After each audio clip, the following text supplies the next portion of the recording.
Hello and welcome to English 099. This is Elizabeth Cadnese, and once again, I am not your professor, but I am a course facilitator who helped your professor to design this course.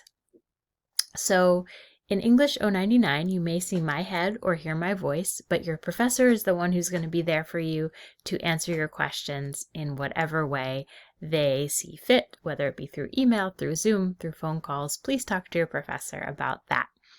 There is no book for English 099.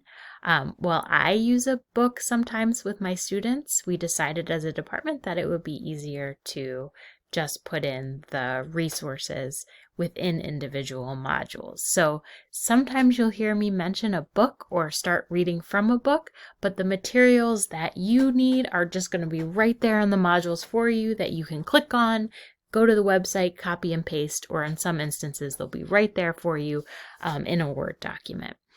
Okay, so do not be confused if you hear mention of a book. You guys do not have a book, but you do have all the resources in the modules for you.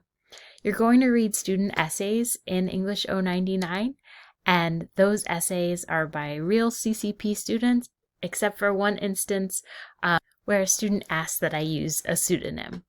So I hope that those essays are helpful when you're building your own essays. You can look at them as models, and I hope that you have some fun reading what former students have written about. Okay, I hope that you have a wonderful semester. Good luck with your English 099 course.